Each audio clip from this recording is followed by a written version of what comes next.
Alors bonjour à tous, bienvenue sur dailyfx.fr, bienvenue au morning meeting de 11 heures. Vincent Gann pour vous retrouver ce matin dans un marché financier volatile, en tout cas sur les marchés actions, avec une tentative ce matin de basculement sous les points bas du 9 juin, un niveau de volatilité qui reste élevé, un dollar américain qui tient un niveau de support et qui est susceptible de le tenir jusqu'à au moins demain, la décision monétaire de la Fed et la conférence de presse très attendue de Janet Yellen. Et sans rentrer dans les détails, toujours ce dossier grec, plutôt ce dossier grec bloqué qui continue d'inquiéter les marchés financiers et qui est susceptible de continuer de l'inquiéter encore aujourd'hui et puis demain et puis probablement jusqu'à la fin du mois de juin. Alors je ne vais pas m'attarder justement dessus parce que ce news flow grec, vous pouvez le consulter ci et là. On va se contenter d'étudier les graphiques. Il y a probablement quelque chose à faire depuis tout à l'heure sur le dollar US. D'ailleurs, le dollar US qui était déjà ce matin sur support. On va en parler de ces paires majeures de devises. On va revenir aux fondamentaux. On va revenir à ce qui finalement impacte la dynamique de fond des marchés. Alors, l'avertissement sur les risques, naturellement, le trading sur devises et CFD comporte un haut niveau de risque. Ça, vous le savez. Si vous ne le savez pas, eh bien, faites attention. Et enfin, c'est une présentation qui est réalisée à titre purement indicatif. Alors, bienvenue. Qu'est-ce qui impacte les marchés actions européens? Ce sont, comme depuis le début, la fin du mois d'avril, tout au long du mois de mai et le début du mois de juin, des tensions sur les marchés de taux. Ces tensions sur les marchés de taux reflètent l'incertitude vis-à-vis de la Grèce et le risque de défaut de la Grèce, voire de sortie de la Grèce de la zone euro. Dans tous les cas, je pense que le marché perd semaine après semaine patience et finalement il ne se satisfait plus du simple report dans le temps des difficultés et il cherche maintenant à obtenir un accord définitif pour être rassuré. Dans tous les cas, quelles sont les dates à suivre? Eh bien, jeudi prochain, prochaine réunion de l'Eurogroupe, 18 juin et le 30 juin prochain, cette échéance, cette fois-ci, à laquelle la Grèce devra faire face, c'est obligatoire, elle n'a plus de recours. Le 30 juin, elle doit beaucoup d'argent au Fonds monétaire international et c'est déjà une date qui rassemble différentes échéances de dette qui étaient dues tout au long du mois de juin. Donc concrètement, on sera fixé entre le 18 ou le 30 juin, donc lors des 2 prochaines semaines. Alors, je ne vais pas rentrer davantage dans les détails. Il y a quelque chose qui ce matin inquiète les marchés actions et qui déstabilise de manière générale les marchés financiers. C'est ce que vous constatez depuis ce matin sur les marchés taux. Alors, ne vous fiez pas au mouvement du Bund. Le Bund rebondit, c'est un fait. Le contrat de taux est acheté. Mais malheureusement, le marché obligataire de la zone euro dans son ensemble n'est pas acheté. Et c'est ça justement la nouvelle difficulté que rencontrent les marchés actions. On parle de spread de taux d'intérêt, d'écart de taux. Concrètement, pour faire simple, l'écart entre le taux de l'Allemagne et de l'Italie, de l'Espagne, de la France, du Portugal, etc. C'est négatif, en tout cas c'est synonyme d'aversion au risque lorsque les investisseurs sortent et continuent de vendre l'obligation française, l'obligation italienne, l'obligation espagnole. Elles sont vendues ce matin. Mais au contraire, ils achètent celle que vous avez sous les yeux, le Bund. Alors, nous ne sommes pas surpris de la hausse du Bund, notamment depuis la semaine dernière, à l'aide de l'analyse technique naturellement, et aussi le fait que ce contrat finalement n'ait pas basculé sous le rendement de 1%.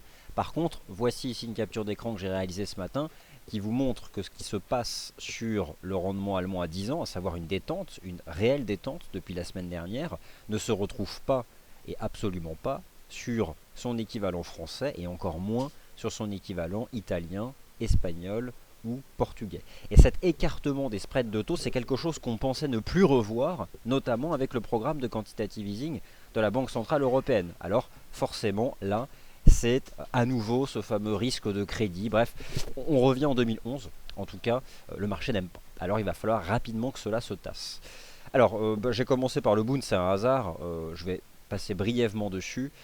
Nous, ce sont ces éléments techniques-là qui nous ont amenés à envisager une stabilisation sur les niveaux du 10 juin. Nous visions cette résistance, elle a été atteinte à 151,92. Peut-elle être dépassée? C'est possible. A-t-elle été dépassée ce matin? Pas encore. Pas encore. En tout cas, en utilisant les chandeliers japonais, ici, H4, il n'y a pas de cassure de résistance, mais un trend qui reste pour le moment positif c'est un fait. Alors, je n'en dirai pas plus, je vais vous parler du dollar US, des paires majeures en dollars, du taux de change euro-dollar, du GBP USD, de l'AUD USD, de l'USD Yen, du NZD USD et bien sûr de l'euro-dollar. Et le câble, on ne va pas oublier le câble. Le dollar US, pour commencer, c'est sa semaine. Alors c'est sa semaine, c'est toujours sa semaine, il y a toujours des indicateurs économiques qui influencent le dollar US. Il y en a eu énormément d'ailleurs ces dernières semaines, et ces indicateurs étaient bons. Ou en tout cas, fondamentalement de nature à soutenir le dollar US. Mais étonnamment, ce dollar US réalise un mois de juin neutre. Il a eu une avancée importante entre la mi-mai et le début du mois de juin, et puis depuis, il est dans une phase d'attente, une consolidation, et depuis quelques heures sur un support. Un support qui est ici visible sur l'indice Dow Jones FXM Dollar Index, le nôtre donc, celui qui est disponible sur la plateforme, un niveau de prix horizontal assez net, un ratio de retracement 11 830 points, 11 836 pour les 50% de retracement, c'est un support décisif. Alors, d'ici demain, le dollar US peut le tenir. Peut le tenir pourquoi? Parce que concrètement, on s'attend quand même à ce que, non pas la Fed relève ses taux demain, si c'était le cas, alors là autant vous dire que ça explosera à la hausse, mais on s'attend par contre à ce que la conférence de presse qui va suivre la décision de politique monétaire, donc ce sera à 20h30 ici, heure de Paris, eh bien, évoque à nouveau la possibilité d'un resserrement monétaire effectif sur les taux d'intérêt cette année. En septembre, en octobre ou en décembre, probablement pas en juillet, mais donc voilà, les 3 dernières réunions après l'été, avant la fin de l'année. Si c'est le cas, si la Fed reprend ses anticipations économiques, si la Fed considère que l'inflation va tendre vers ses objectifs, que le marché du travail va continuer de s'améliorer sensiblement, que cela va soutenir la consommation des ménages, le niveau des salaires, etc., etc., il y a une forte probabilité que le dollar US rebondisse. Alors je ne sais pas, par contre ce qui serait vraiment dommageable, ce serait au contraire un discours qui mettrait en avant les risques, et si le discours de la Fed met en avant les risques, malheureusement, pour le dollar US, le risque sera de casser son support. Mais jusqu'à preuve du contraire, il était ce matin sur support, et il tient son support, et il y a même eu depuis quelques heures une phase de rebond ici que vous pouvez constater sur l'US Dollar Index. Alors cette phase de rebond qui a eu lieu depuis une heure environ, une heure et demie sur l'US Dollar Index se retrouve sur absolument à peu près toutes les paires majeures. Première chose, le taux de change euro-dollar qui encore une fois échoue sous cette fameuse ligne de tendance baissière que vous connaissez toutes et tous parce qu'on en parle depuis de nombreuses séances. Elle est tracée ici sur les bougies japonaises en données 4 heures. Vous constatez qu'elle est réellement précise, hein. Elle n'est pas tracée ici à la main. C'est simplement cette oblique qui attrape de manière automatique les sommets de marché les plus élevés. Donc celui du 18 août là, et celui du 16 décembre. Et elle passe ici. Alors elle a été testée la semaine dernière, suivie d'un rejet de 200 pips. Elle a été testée ce matin. Je jette un œil au chandelier H4 qui vient de clôturer.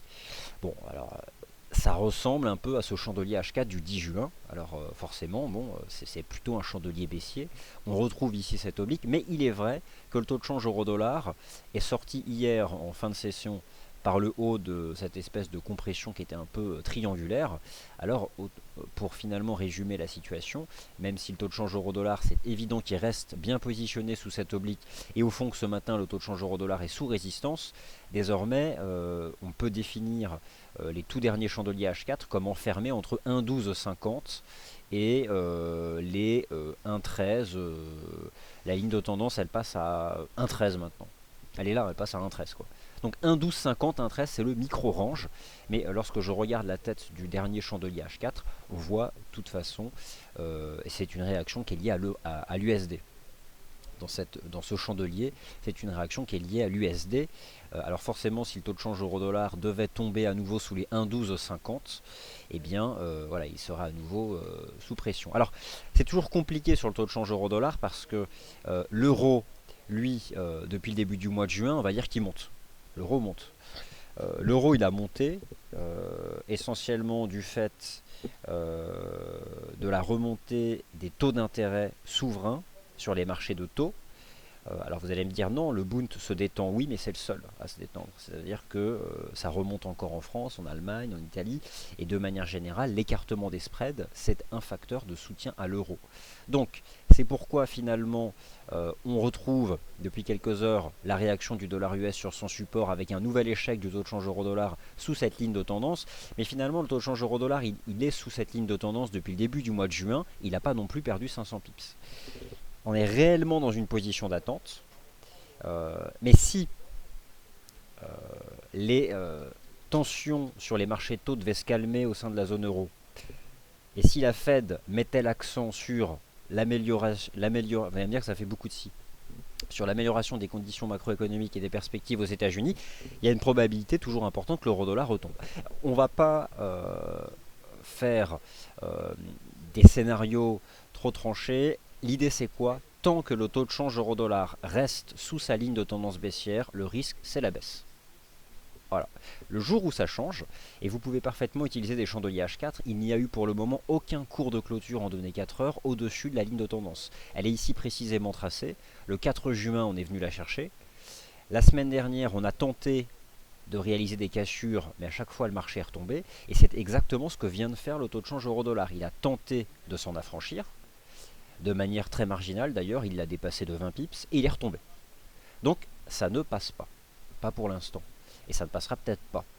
Si ça devait passer, je pense que ce serait vraiment la conjonction de deux choses, mais probablement d'un discours extrêmement accommodant de la Fed. Et alors à ce moment-là, le dollar US. Donc de toute façon, je pense que la Grèce, on a tous assez. Le marché en a vraiment assez. Ça commence à faire cirque tout ça. C'est le cirque. Le cirque n'aura qu'un temps. Ça finira par se calmer.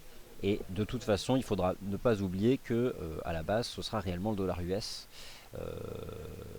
qui sera regardé de près. Donc, surveillez ce niveau de support entre 11 830 et 11 836 sur l'US dollar index. Voilà donc le décryptage que je pouvais vous proposer sur le taux de change euro-dollar. Concrètement, on retrouve ça sur d'autres crosses majeures. Moi, je vais jeter un œil notamment au câble. Alors attention, le câble, ce matin, il n'y a pas que le dollar US. Il y avait aussi des statistiques sur le régime des prix au Royaume-Uni. Le GBP, c'est compliqué. Alors le GBP, pourquoi c'est compliqué? Je vais vous montrer ici les chandeliers journaliers. Je pense qu'il faut ne pas se précipiter. Le GBP USD, le câble, notre ami le câble, testait un niveau horizontal important à 1,5550. Un niveau en dessous duquel il avait subi un rejet assez évident le 26 février. Je zoome ici sur les chandeliers journaliers du câble et je reviens vraiment sur cette construction en deux chandeliers japonais du 25 février et du 26 février, où voilà, on avait eu un avalement baissier sous la résistance, une cassure des 1,5440 et l'amorce d'une phase de baisse. Qu'avons-nous aujourd'hui? Au contraire, le chandelier journalier d'hier sur le GBP USD, on a plutôt l'impression que la résistance a été débordée. Mais elle n'a pas été débordée de manière significative. Il y a un risque peut-être que ça retombe, mais ce n'est pas encore le cas. Je me demande si on n'est pas en train de faire un espèce de, j'exagère, il ne faut pas que j'exagère, pardon, pourquoi pas une sorte de biseau en H4, mais en même temps, bon, c'est pas évident non plus, mais voilà. Je me méfie de l'avancée du GBP USD, et parce que je trouve pas qu'on se soit vraiment affranchi du niveau horizontal, mais bon là je constate que ça tient pour l'instant, 1,55-50. Mais voilà, je me demande si on ne serait pas en train de faire une espèce de figure intraday de compression qui mettrait à terme le GBP USD à nouveau en risque sous les 1,5630, essentiellement du fait de l'USD et donc aussi de chiffres macro concernant la livre sterling. Vous pouvez aussi étudier le RSI H4 du GBP USD. Il y a une ligne de tendance depuis le 1er juin. On va dire que tant qu'elle tient, on ne s'inquiète pas. Si elle cède, c'est terminé. Donc j'aurais tendance à surveiller celle-ci. Il y a aussi un indicateur RSI H4 qui, là aussi, n'avance pas avec les prix. Je suis donc dubitatif face à ce que fait le GBP USD depuis hier. Et pour le moment, j'ignore sa tentative hier de hausse. Je pense que ça peut retomber. Mais je me trompe peut-être, on verra. Mais en gros, soit aujourd'hui, ça monte fortement et vraiment on s'éloigne des 1,5550, si par contre le GBP USD clôture ce soir sous les 1,55, c'est terminé. Et ça retombe. Donc je me méfie. Il y a des risques sur le momentum, il y a potentiellement une espèce de structure comme ça d'essoufflement, mais bon, c'est pas non plus, il n'y a pas de signal donné pour autant. Et donc on a ce dollar US qui est sur support depuis ce matin. En fait, il est sur support depuis la semaine dernière, hein, depuis le 10 juin. Il n'a pas non plus cassé des résistances. À chaque fois, il y a eu des bons chiffres économiques. Il n'a pas réussi à monter. Il y a eu une hausse initiale, mais ça s'est tout de suite dégonflé. Parce que finalement, le marché peut constater, comme tout le monde, que les stats US sont bonnes. Mais finalement, ce qui va compter, c'est la façon dont la Fed va les intégrer dans son prisme monétaire. Et donc la façon dont elle va envisager les choses. Il suffit qu'elle considère que ce soit des bonnes statistiques, mais que cela mérite confirmation pour que le dollar ne monte pas. Donc de toute façon, on en reviendra toujours aux mots que prononcera demain Janet Yellen dans sa conférence de presse. Conférence de presse qui est très attendue parce qu'elle n'a pas lieu à chaque décision de politique monétaire, elle n'avait pas eu lieu à la dernière décision. Par contre, il y en aura bien une demain. Voilà donc ce que je pouvais vous dire sur ces paires majeures que sont le câble et la fibre. Le GBP USD et l'euro-dollar. L'euro-dollar me paraît être à nouveau en risque. On a quand même un comportement du taux de change ce matin entre 7h et 11h qui est assez similaire à ce qu'on avait fait le 10 juin. Donc prudence. Mais en même temps, il n'y a pas une volatilité excessive sur ce taux de change pour le moment. Voilà pour le USD, le GBP USD, le taux de change euro-dollar, donc plutôt un dollar US qui est sur support. Et que nous disent les autres crosses majeures. L'USD Yen. L'USD Yen, il est sur support. Pour moi, il est sur support et cela n'a pas changé. Il a tenu la semaine dernière une ligne de tendance, un niveau important à 122,50. Alors certes, depuis, il ne s'est pas envolé vers de nouveaux plus hauts, c'est un fait, mais on se maintient toujours au-dessus de cette ligne de tendance qui existe depuis le milieu du mois de mai. Là, j'ai envie aussi de faire le choix finalement de croire que cela peut monter d'ici demain. Et notamment, voilà, si vous prenez les toutes dernières bougies japonaises en données 4 heures ici sur le taux de change. Voilà, je vérifie quand même que je ne pars pas dans le vide, ça a l'air d'être bon. Sur le taux de change USD Yen, bon, on a une succession de mèches basses ici sur ce niveau des 123,30. Ça peut peut-être aller à 124 d'ici demain. On peut, pourquoi pas, au fond, pourquoi pas. Uniquement en mettant en avant simplement un seul principe, qui serait le principe du doute, la potentialité. Ça peut être une bonne stratégie de vouloir acheter le dollar US quelques heures avant la Fed, quitte à couper juste avant qu'elle prenne la parole, par exemple. Parce que là, forcément, ça va être la vol. Et de la vol, ça met en danger toutes les positions, quel que soit leur sens. Donc voilà pour l'instant ce qu'on peut dire de manière générale. Retenons que le dollar US tient un niveau de support, il est dans une espèce de compression, éventuellement un double bottom, mais ce n'est vraiment pas fait. On serait vraiment rassuré si l'USD index franchissait les 11 915, ce n'est pas fait. On tient le support, peut-il casser? Ça dépendra de demain. Pour l'instant, ça tient. La UD-USD, le NZD-USD, il y a eu de l'actualité en provenance de la Banque de réserve d'Australie, bon, les fameuses minutes de la Banque centrale d'Australie. Le taux de change AUD-USD, ce n'est pas bien compliqué, c'est un range depuis très longtemps, c'est une imbrication de range et c'est à nouveau quelque chose en place sur les toutes dernières séances. Ici, sur le graphique H4, assez évident, c'est un rectangle entre 0,76 et 0,7820. On peut peut-être même affiner la pattern et considérer que nous avons potentiellement un triangle ici sur la UD-USD en H4. Bon, sans exagérer, on a cette compression, elle est maintenant très réduite.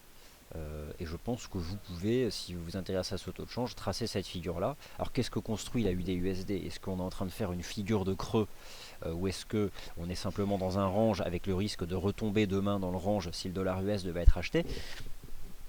C'est pareil, tout ça ce n'est qu'une question de money management. La compression, je pense qu'elle se réduit. Si vous utilisez les bougies japonaises H4 et que vous tracez ces obliques, donc vous attrapez tous les sommets depuis la fin du mois de mai et tous les creux depuis le 8 juin, je dirais que maintenant on est enfermé entre 0,7720 et 0,7775. Donc 50 pips, voilà dans quoi nous sommes. Je vois pas de figure, je vois juste un range. Voilà, je ne vois pas de figure précise, simplement ce range, éventuellement une pattern triangulaire. Il est vrai que tant qu'on reste sous ces 0,7820, c'est une résistance qui est susceptible aussi d'agir sur les cours. Donc le taux de change euro-dollar, à nouveau lui aussi entre 1,1250 et 1,13. Maintenant la compression se joue là, hein. 1,13, la ligne de tendance, 1,1250, le tout premier support intraday. Le NZD-USD et l'USD CAD, il faut aussi qu'on en parle. Le NZD-USD, vous l'avez ici, ça reste franchement baissier, il n'y a pas photo. Je suis toujours guidé par ce canal en place depuis le début du mois de mai. Le NZD-USD qui a brisé la semaine dernière les 0,7025. Donc voilà, il se maintient en dessous, hein. Baisse surprise, rappelez-vous, du taux d'intérêt de la Banque de réserve de Nouvelle-Zélande. Et puis depuis, que se passe-t-il? On fait à nouveau une consolidation à plat, mais sous la résistance. Mais on fait pas de nouveau. Mais moi, mon opinion sera de dire que finalement, tant qu'on est de manière générale dans le canal, il y a un risque. Je ne vois pas le NZD-USD retracer toute sa baisse depuis le 10 juin. Le grand corps, le grand chandelier baissier du 10 juin, là, la baisse surprise des taux, ça m'étonnerait quand même qu'on remonte tout en haut. Donc il est aussi possible que le NZD-USD reste sous les 0,7030 et continue de se déprécier davantage. Je vais utiliser un horizon de temps supérieur quand même pour pouvoir statuer. Voilà, et regardez même en chandelier journalier, c'est assez étonnant parce qu'on a eu ce grand corps du 11 juin, pardon. Et puis depuis, on fait des chandeliers journaliers microscopiques, mais sous la résistance. Alors je sais pas, on est capable de continuer d'en faire. Mon choix sera de dire qu'autant qu'on se maintient sous les 0,7030, 0,7025, le risque c'est de corriger. Et puis que cela se passe ou pas, en tout cas pour une stratégie de trading, la gestion du risque financier, là à l'aide de l'analyse technique, elle se fait aisément avec le niveau horizontal qui est propre. Donc dans l'absolu, en utilisant quand même des graphiques intraday sur toutes ces paires de devises, qu'il s'agisse de l'US dollar index ou des paires majeures, il y a quand même des niveaux techniques qui permettent de mettre en place des stratégies. Il y en a. La ligne de tendance sur l'euro dollar, le support ici sur l'USD yen, la résistance sur le NZD USD ou encore cette compression sur l'OSI. Le risque pour l'OSI, ce serait de briser cette ligne de tendance haussière en place depuis le 8 juin, et dans ces cas-là, de retomber. Donc, toutes ces paires en dollars, elles sont dans des positions d'attente, mais graphiquement, c'est assez limpide. Et on sera très rapidement fixé sur le positionnement du marché vis-à-vis du dollar US suite à la conférence de presse de Janet Yellen, et ça se jouera demain. L'USD CAD. L'USD CAD, double top le 5 juin ici à 1,2562. On a fait la cible théorique à 1,22. Le marché est remonté. Reste en position sous les 1,2367, alors qu'il peut être considéré comme une sorte de ligne de coup de ce double top. Il n'y a pas non plus de baisse. On est dans une position d'attente sous les 1,2367, sous la moyenne mobile simple à 20 jours. Alors ici c'est une moyenne mobile simple à 20 jours, quand bien même je suis sur un graphique intraday. Vous savez comment faire, si ce n'est pas le cas je vous remontre. Vous double-cliquez sur l'indicateur data source et là vous pouvez choisir la période. L'USD CAD, il est sous sa résistance, mais il pourrait la franchir. Il pourrait potentiellement la déborder. Ce n'est pas fait, c'est un fait, mais il pourrait. Il pourrait notamment si le dollar US devait progresser. Le pétrole, et notamment l'US Oil, est bien resté positionné sous sa résistance. Le WTI a échoué le 10 juin sous une oblique de tendance baissière en place depuis un certain temps. Moi je me dis qu'avec quelque chose qui renforcerait le dollar US et simplement un pétrole qui retomberait par exemple vers les 56,50, pourquoi pas ne pas envisager une cassure de résistance sur l'USD CAD. Alors dans ce cas, si l'USD CAD devait franchir les 1,2360, il remonterait vers les 1,25, mais c'est pas fait non plus. Alors, voilà donc moi ce que je pouvais vous proposer sur toutes ces paires majeures. Je résumerai la situation, parce que je pense qu'à un moment ou à un autre on a besoin d'avoir quelque chose de synthétique. Si vous devez retenir un seul niveau, c'est le support sur l'US dollar index. Fiez-vous à la représentation, à l'analyse technique de ce CFD, ce sera votre guide, et cela doit le rester jusqu'à la conférence de presse de Janet Yellen, et puis après bien sûr. Parce qu'un rebond impulsif qui verrait le dollar US tenir son support, là c'est reparti quoi. Par contre, si on le brise, eh bien l'euro-dollar franchira probablement sa ligne de tendance baissière. De toute façon, ce qui va se jouer demain et cette semaine, c'est la tendance de l'été, à peu de choses près quoi. L'été ça commence quand? Bah, ça commence à la fin de la semaine, voilà. Donc voilà, et donc prudence sur le GBP USD. Alors la livre sterling, bah, on va parler de la livre sterling parce qu'il y avait des chiffres ce matin et c'est vrai que faut pas la mettre de côté, hein. Le sterling, qu'a-t-il fait ce matin? Eh bien, un chandelier qui n'est pas extrêmement haussier, c'est même plutôt le contraire. Le GBP USD a subi un petit choc, c'est pas non plus énorme, mais il y a eu un rejet ce matin. Alors quels sont les chiffres? Il suffit pour ça de prendre connaissance dans le calendrier économique. Publication donc du niveau de l'inflation au mois de mai au Royaume-Uni, avec des chiffres qui sont conformes aux attentes a priori. Par contre, les ventes au détail sont ressorties légèrement en retrait du consensus. Bon, dans tous les cas, ces statistiques n'ont pas réellement plu au marché. Il n'y a pas non plus une chute de la livre sterling. Alors, le GBP Yen.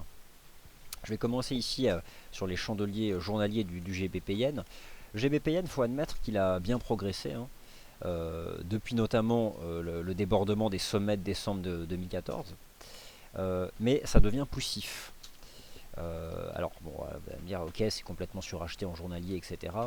Après, en même temps, c'est pas le surachat qui met fin à la hausse, mais ça devient quand même poussif. Ça commence à faire aussi un peu biseau. Prudence sur le GBP Yen qui pourrait retomber vers 189,71. Pour l'instant, c'est pas fait. On progresse de manière assez linéaire depuis le début du mois de juin, et on comprend que ça s'essouffle.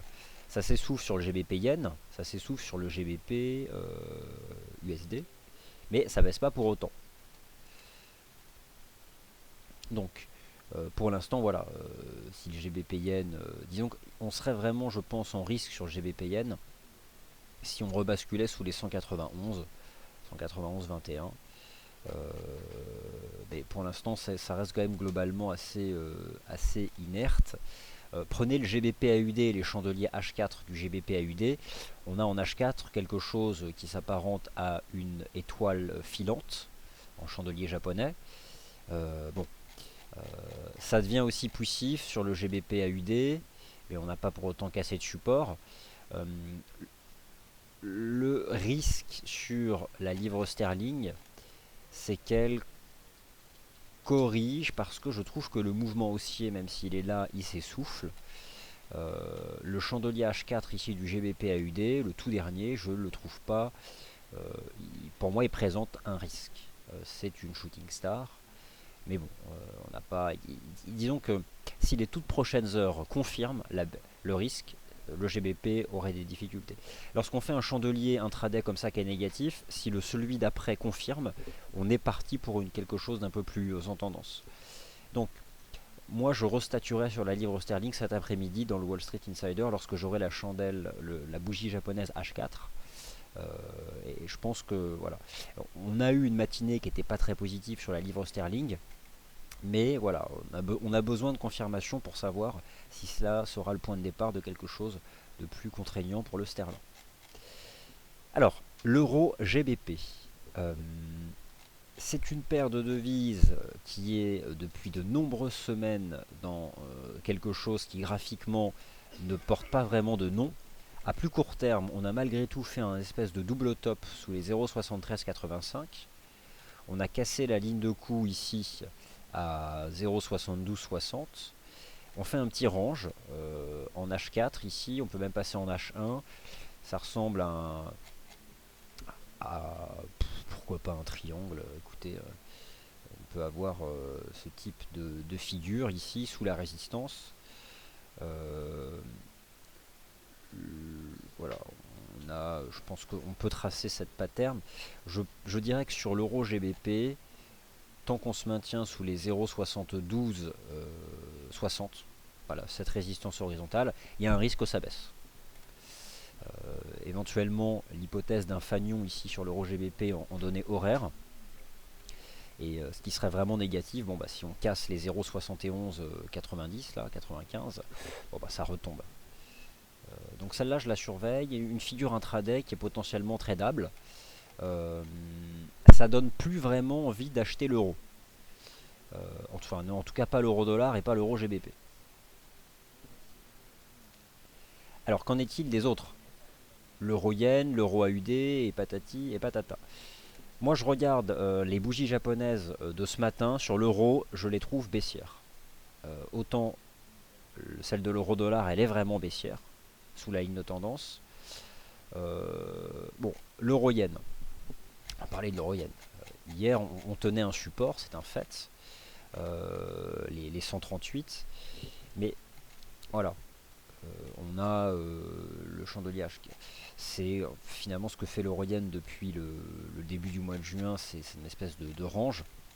Il y a la possibilité un jour que ça retombe en direction de cette ligne de tendance. Est-ce que honnêtement ça reste, on peut revenir peut-être chercher ce niveau horizontal. Moi il n'y a rien de vraiment très net, hein, cette construction graphique. On peut essayer d'affiner là, mais c'est pas non plus. On voit bien parfaitement ce niveau horizontal, hein, qu'on peut tracer assez facilement. Ici sur l'euro yen. Moi j'ai l'impression que l'euro est sous pression, là, que ça peut baisser. Si je regarde l'euro CAD, le tout dernier chandelier H4, il est quand même. Regardez, on a aussi une espèce d'étoile étoile filante, hein, sur l'euro CAD en H4. C'est une. Alors, où est-ce que j'avais ça aussi? C'était sur le. Je sais plus sur laquelle, mais bref. Voilà, ce chandelier H4 peut créer de la pression sur l'Eurocad. Alors, par contre, l'Eurocad hier, hier il y avait vraiment, enfin, le 12 juin, il y avait ce pullback sur la ligne de coup ici, hein, de l'épaule tête-épaule inversée. Donc cette figure que vous connaissez à 1,3760. Voilà, donc ça a marché. Mais de manière générale, l'Eurocad, depuis le début du mois de juin, il est dans un range parce qu'il est soutenu par la ligne de coup, hein, 37,60, mais il est toujours couvert par la ligne de tendance baissière, vieille cette fois-ci, de 2014. Donc, voilà dans quoi se retrouve le... Et voilà, on a une matinée sur l'euro qui est plutôt baissière. Enfin, les chandeliers de ce matin en intraday H4, là, je les aime pas. Je n'achète, franchement, je me méfie.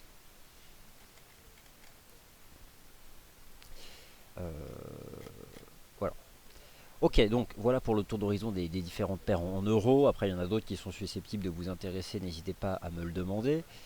C'est ce que vous pouvez pour ça utiliser le chat. Et le GBP CAD. Le GBP CAD. Alors, on va le rechecker en données journalières. Il a progressé, c'est un fait. Il a, avec difficulté, mais tenu la semaine dernière les 1,89. Il vient d'enchaîner 1, 2, 3, 4 séances consécutives de hausse, le GBP CAD. Et il s'attaque aujourd'hui au 1,92,20. Donc, les sommets du 4 juin. Y a-t-il pour le moment un franchissement? Eh ben, en données journalières, non. Si je passe en cours de clôture journalier, voilà. Alors c'est certain qu'on tente de déborder les 1,92,20, mais c'est pas encore fantastique. Et on sera fixé franchement ce soir. On teste la résistance, on verra. En chandelier H4 quand même, bon, ce qu'a fait ici le GBP CAD sous les 1,92,20. C'est une première réaction négative. Après, ça peut être juste le premier test et après ça passera. Mais c'est vrai que ce chandelier là, je m'en méfie. Donc, l'US dollar index, ce matin, on retient deux choses. Il tient son support. Si l'US dollar index tient son support, forcément, sur les métaux précieux, on devrait avoir des replis. C'est pas non plus en tendance. Je résumerai la situation de l'once d'or a là aussi un range entre 1175 et 1192. Euh, je reste finalement sur cette séance du 10 juin qui avait vu donc le XAU USD effectuer une espèce de pullback sous cette ancienne ligne de tendance. Euh, avec quelle borne chartiste on pourrait résumer le range de l'once d'or? C'est ici. Voilà. On voit bien, c'est un rectangle. Euh, ça va dépendre du dollar US maintenant. Là, avant la Fed, qu'est-ce qui peut se passer? J'ai l'impression que ça va baisser vers 1175. Après, je vais quand même attraper cette petite oblique chart. Ouais, non, franchement, on peut retomber en direction des 1175. Surtout si on assiste à un positionnement certes spéculatif sur le dollar US d'ici demain. Voilà, moi je remonte ce chart. D'ailleurs, je pense qu'on peut essayer sur l'US dollar index de tracer cette oblique. Voilà.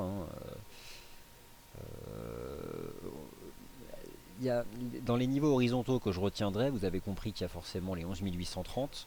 Et puis finalement, le niveau qui permettrait de savoir si l'avancée du dollar US peut être plus conséquente, ce sont les 11 915, les sommets du 12 juin, le sommet du 11 juin, parce que ça peut être considéré comme une sorte de ligne de coup d'un scénario en double test réussi des 11 830. Bon. L'analyse technique est là, les repères techniques sont là. En fonction du comportement des cours par rapport à tous ces niveaux dont on parle depuis quelques minutes, on aura des indications pour les prochaines semaines. Mais comprenez bien que beaucoup de choses vont se jouer demain en fonction de ce que va chercher à provoquer la Réserve fédérale des États-Unis, parce que je pense qu'elle va bien peser ses mots et elle n'ignore pas l'effet que cela peut avoir sur les marchés financiers. Alors justement, et j'en parlerai davantage cet après-midi, mais vous avez remarqué que Wall Street est sous pression depuis 3 semaines maintenant, à nouveau depuis la semaine dernière. Il est probable qu'à Wall Street, la Grèce, on ne sache toujours pas où c'est, ou en tout cas c'est du bruit, ça doit être vu comme un événement qui concerne la zone euro, ça déstabilise, mais je pense qu'au fond ils n'en ont pas grand-chose à faire. Par contre la Fed, ils en ont quelque chose à faire. Et je pense que ce repli sur le SP500 est plutôt dû au fait qu'on se demande bien ce que va nous annoncer la Fed. Donc j'en parlerai davantage cet après-midi de Wall Street, mais c'est pourquoi voilà, il faut être globalement méfiant. Il va falloir vraiment qu'on ait un discours très soigné, parce que la Fed, son objectif à terme, c'est quand même de normaliser sa politique monétaire, mais normaliser sa politique monétaire sans créer de choc sur les marchés financiers. Donc il va falloir un discours si on cherche à justifier un relèvement des taux cette année, qui doit mettre l'accent sur l'amélioration des fondamentaux économiques, sur le fait que certes hausse de taux il y aura, mais qu'au fond c'est plutôt bon signe. Et si le marché finalement perçoit un scénario de hausse de taux comme finalement une très bonne nouvelle fondamentale, donc voilà, beaucoup de choses vont se jouer comme ça, on verra. Le SP500 retourne à la case départ et est retombé sur 2070, le niveau sur lequel il a réagi la semaine dernière. Le Dow Jones US 30, il est retombé aussi sur ses points bas de la semaine dernière. On est là aussi en risque. Bon, de manière générale, le Dow, depuis le début de l'année, ça fait pas grand chose. Je dirais même que depuis le début du mois de février, il évolue entre 17 550 et 18 300. On reste quand même globalement dans une espèce de range. Voilà, on verra bien demain comment cela sera interprété. L'argent maintenant. Alors, l'argent, c'est plus clair que l'once d'or. C'est un rectangle entre 15,80 et 16,23 dollars. L'argent, comme l'or, je pense, va baisser à court terme. Je pense que l'argent peut baisser, pas énormément, mais il peut parfaitement revenir à 15,80 en partant du principe qu'on a un range. On peut parfaitement revenir d'ici demain dans le bas du range. Alors, je ne prends pas trop de risques. Mais bon voilà, c'est un fait. C'est ce qui se passe depuis le début du mois de juin. Voilà. Donc on peut retomber à 15,80 ici sur l'argent. Et ce qui signifie que l'once d'or, il peut au moins revenir à 1178. Donc cela sous-tendrait que bien sûr le dollar US pourrait d'ici demain réavancer en direction des 11 900, 11 915. Voilà, vous l'avez compris. Donc soyez méfiants et surtout méfiez-vous du câble. J'aime pas du tout cette espèce d'essoufflement compressif là. Sa clôture ce soir sera très importante parce qu'on a peut-être terminé, ça pourrait baisser. Et donc le Bund, lui, continue d'avancer. Voilà, c'est un contrat qui est acheté. Pourquoi? Parce que c'est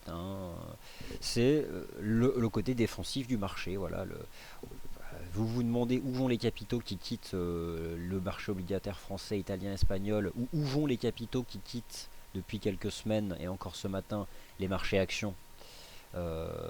Ça peut être simplement de la trésorerie. Et on a quand même un mouvement d'achat ici, on voit bien sur le marché obligataire allemand. Et au fond, c'est pas surprenant. Demain, il y a la Fed.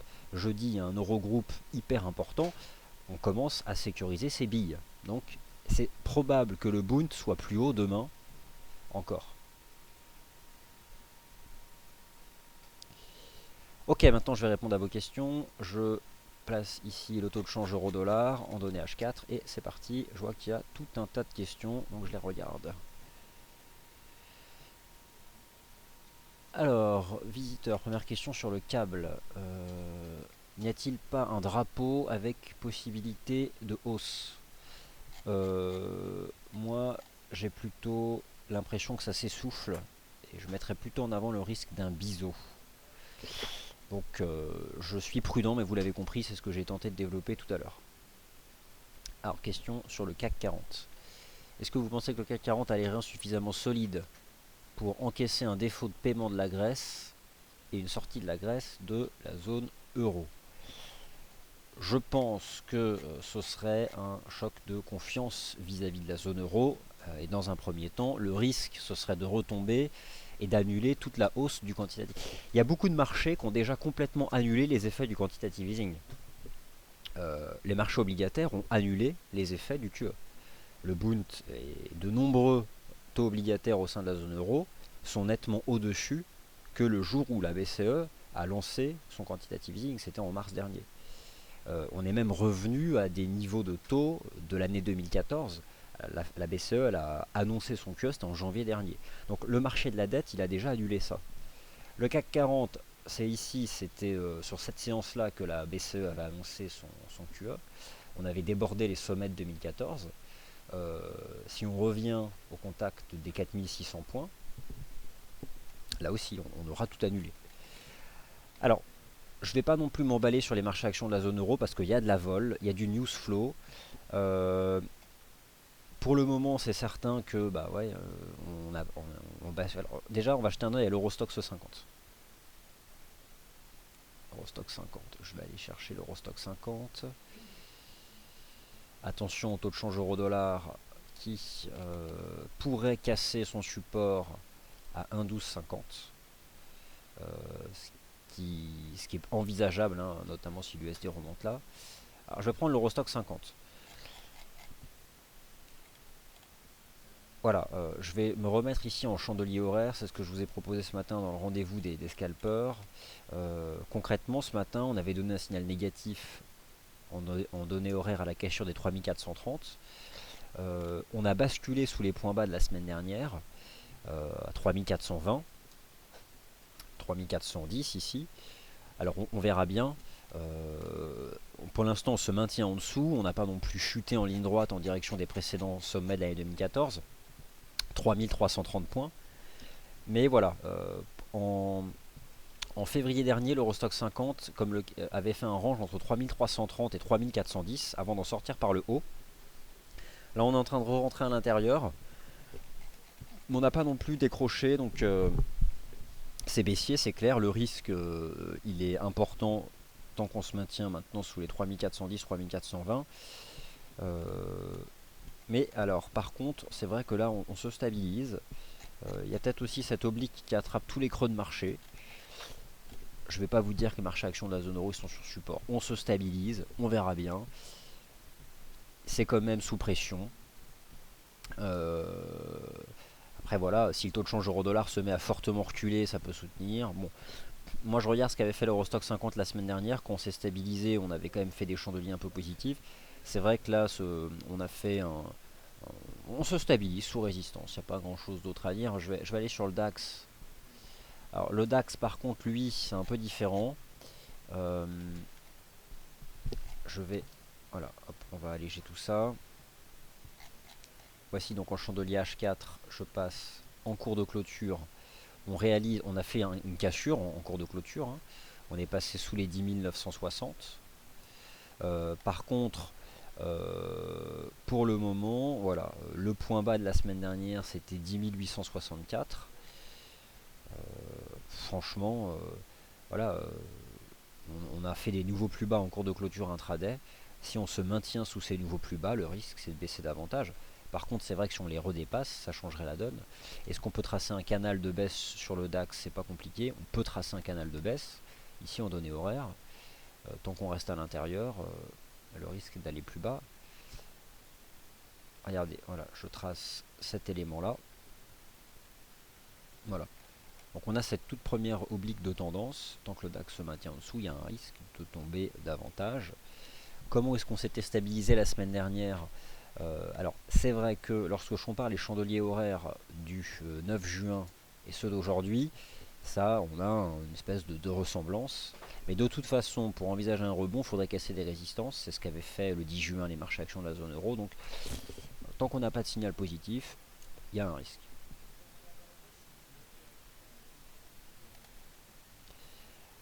De toute façon, sur les indices boursiers de la zone euro, vous avez compris que c'était sous pression.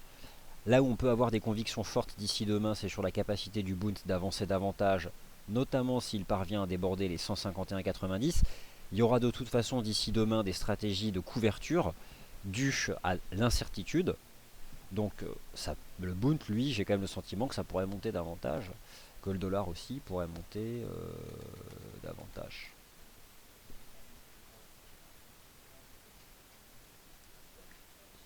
Alors je ne sais pas si l'USD ne peut que monter, mais tant qu'on tient le support, on tient le support. Alors bonjour idem, question sur le Bund. Le Bund peut-il faire comme... Je pense que pour le moment, mieux vaut éviter... ça sert à, faut mieux pas... Il n'y a pas de raison de chercher à shorter le Bund. Ni fondamental d'ailleurs, et ni technique. Alors, le dollar yen. Question sur le dollar yen. Le dollar yen, donc mon opinion est que ça peut monter. Il y a un tout premier support à 123,30. Globalement, c'est vrai que c'est devenu neutre depuis quelques heures, mais ça peut très bien remonter vers 124.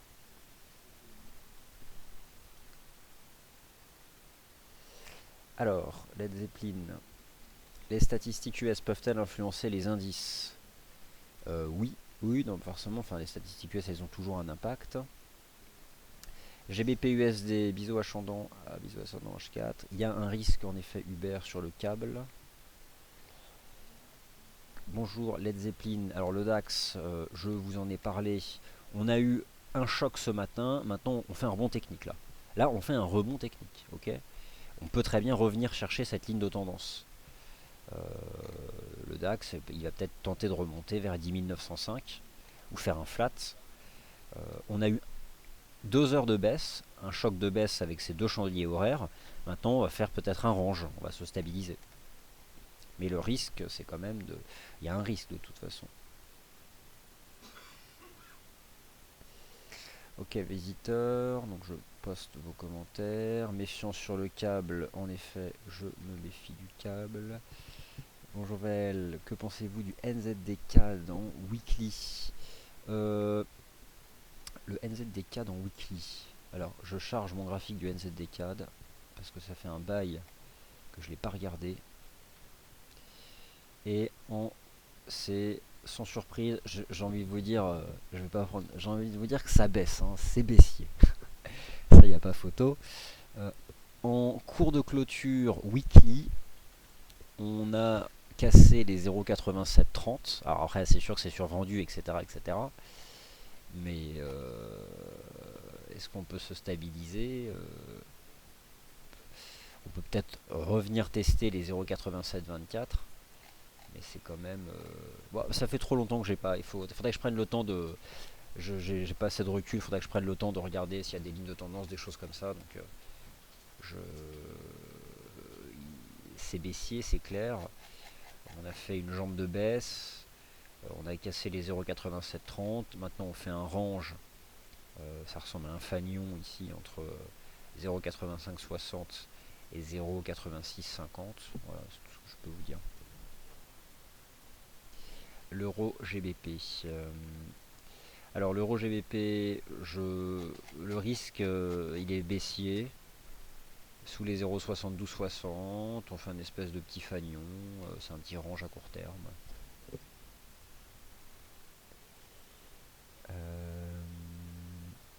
Bonjour visiteur, peut-on descendre à 4000 points sur le CAC? Eh bien, je ne pense pas. Franchement, je pense pas que le CAC va revenir à la case départ. Je pense même, enfin, si je devais donner un potentiel max de repli, ce serait les précédents sommets d'année 2014. Après, bon, on n'est pas à l'abri, hein. On est à l'abri de rien de toute façon tant que l'incertitude ne sera pas levée.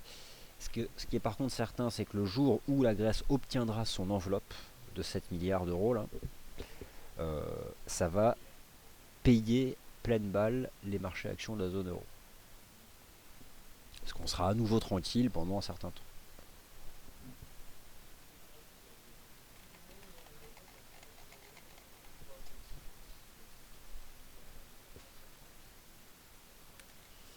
Et donc l'euro dollar qui est en train de casser un support. Voilà. Donc ça pourrait baisser à court terme, c'est simple, hein, je vais utiliser ça. Ça peut, voilà, point haut moyen terme, peut-être à 1,12 $ minimum d'ici demain. Quoi. 1,12 $, ce serait pas surprenant. Voilà. Adriane dit point haut moyen terme. C'est vrai que tant qu'on se maintient sous cette oblique. Voilà, chers auditeurs. Bah écoutez, le point de marché est terminé. J'espère que ça vous a plu. Prochaine émission ici même à 13h, le 13h des Day Traders.